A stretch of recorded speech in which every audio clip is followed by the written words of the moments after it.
अल्हम्दुलिल्लाह वक़फ़ा वस्सलातु वस्सलामु अला सय्यिदिल अंबिया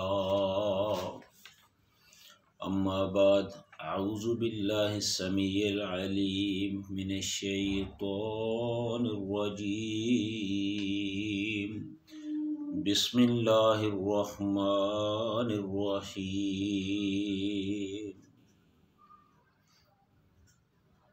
वला अला अनफुसिकुम अन तअकुलू मिन बयूतिकुम औ बयूति आबाइकुम औ बयूति उम्महातिकुम औ बयूति इख्वानिकुम औ बयूति अखवातिकुम औ बयूति अमामिकुम औ बयूति अम्मातिकुम औ बयूति अख्वालिकुम औ बयूति खालातिकुम औ मा मलकतुम मफातिहहु औ सिद्दीकिकुम लैसा अलैकुम जुनाहुन अन तअकुलू जमीअन औ अश्तातन फ़इज़ा दख़लतुम बयूतन फ़सल्लिमू अला अनफुसिकुम तहियतम मिन इंदिल्लाहि मुबारकतन तय्यबतन कज़ालिका युबय्यिनुल्लाहु लकुमुल आयात लअल्लकुम ताक़िलून।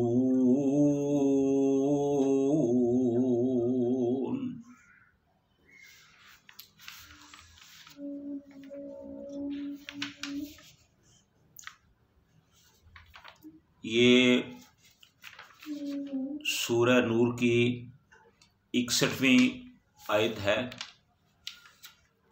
इस आयत को हमने दो हिस्सों में डिवाइड किया।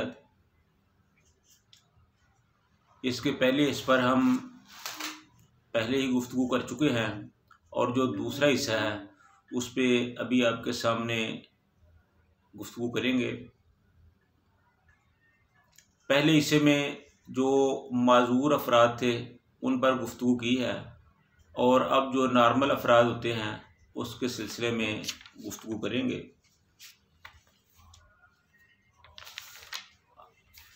अरब का जो मुआशरा था वो एक बड़ा खुला मुआशरा था।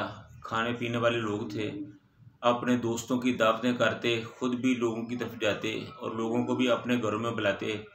तो इस तरह उनका ये एक सिलसिला चल रहा था। तो जब ये आयत नाज़िल हुई कि अंताकुलू अमवालकुम बैनकुम बिल बातिल, के अपने अमवाल को बातिल तरीके से ना खाओ, तो सहाबा ने ये समझा कि ये जो खाने पीने का मामला है ये तो मालों के मामले में सबसे आगे है, कहीं ऐसा ना हो कि हमसे बेइतदाली ना हो जाए। तो उन्होंने इस तरह जो ये दावतों का मामला था इसको थोड़ा ख़त्म कर दिया, इस पर ग्रेज़ करने लगे।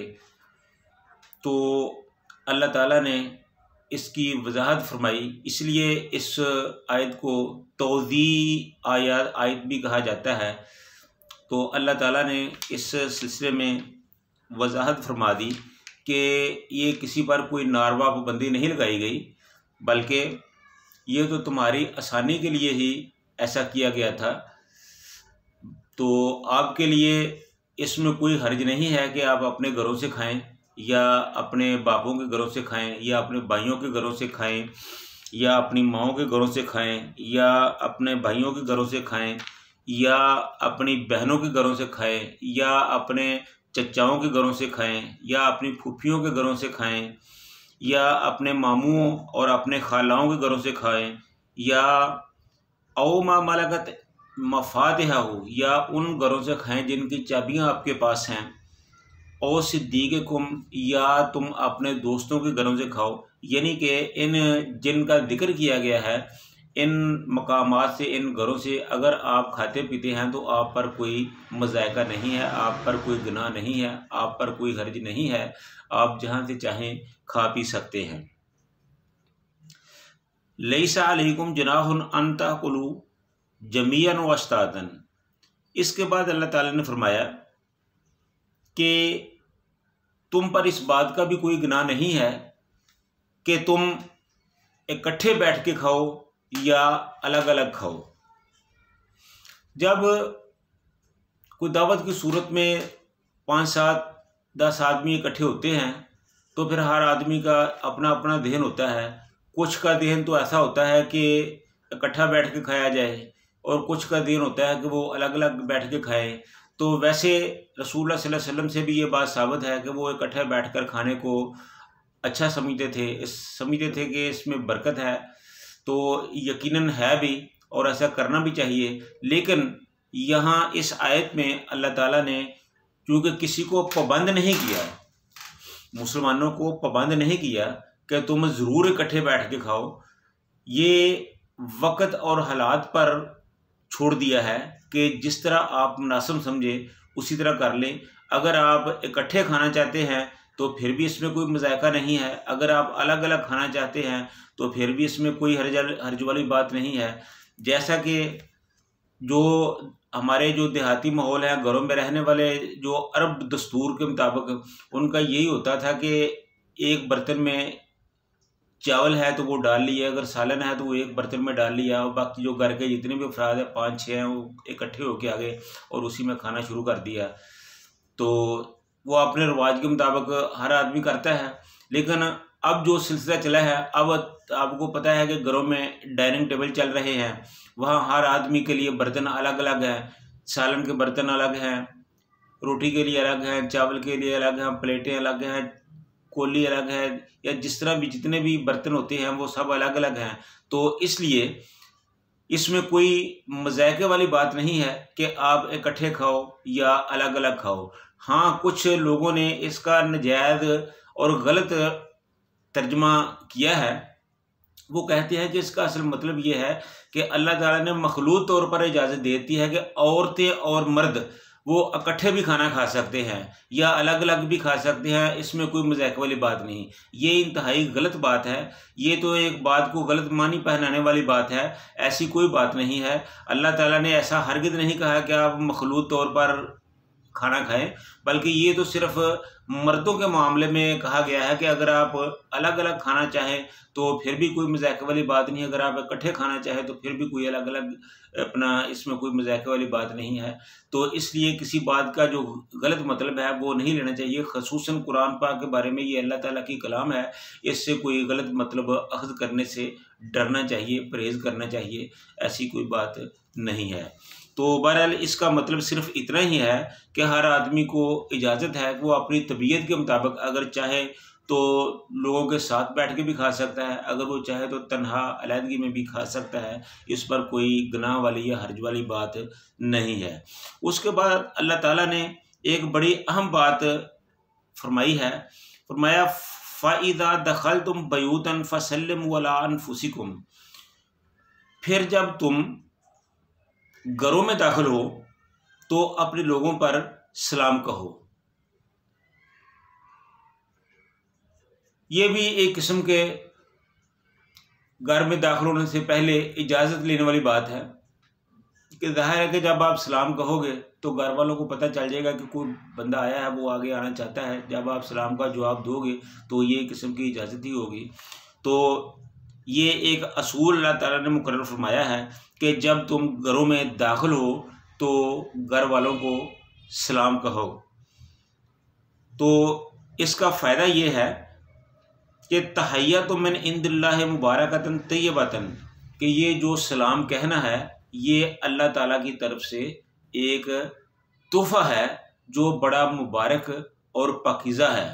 और जो अल्लाह ताला की तरफ से कोई तोहफ़ा हो, हदिया हो, हुक्म हो, तो वो ज़ाहिर है कि बड़ी इज़्ज़त और तौक़ीर के लायक होता है, तो उसका बड़ा एहतराम करना चाहिए।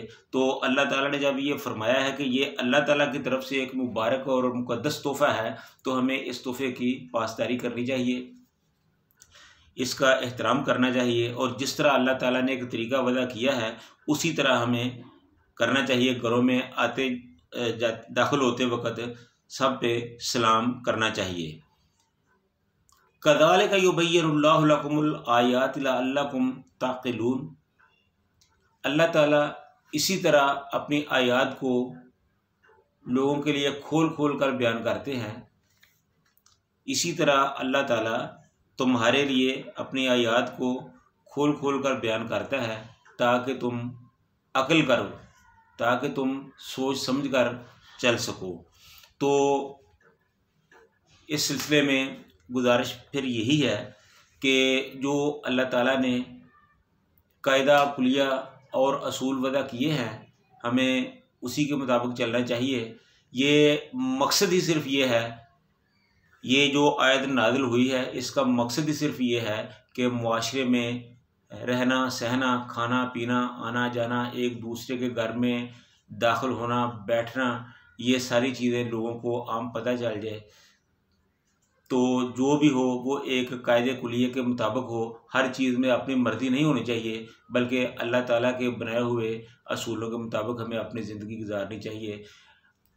वैसे भी इस चीज़ से ये बात अयां होती है कि इस्लाम एक ऐसा दीन है कि जिसमें हर चीज़ का हल मौजूद है, खाने का, पीने का, सोने का, जागने का, आने का, जाने का, यानी कि हर मसले का कोई इसमें हल मौजूद है। अल्लाह ताला ने हर काम का तरीका जो है वो वज़ा किया है, ये बताया है कि आपने खाना कैसे है, आपने पीना कैसे है, आपने सोना कैसे है, आपने जागना कैसे है, आपने घर से बाहर निकलना कैसे है, आपने घर में वापस कैसे आना है। तो ये सिर्फ़ मुआशरे की खैर व बरकत के लिए और फलाह व बहबूद के लिए है। तो हमें चाहिए कि जो इस्लाम ने कवानीन वज़ा किए हैं उन पर सख्ती से अमल करें। अल्लाह ताला हम सब को अमल की तौफ़ीक़ अता फ़रमाए। व आखिरु दावाना अनिल हम्दुलिल्लाहि रब्बिल आलमीन।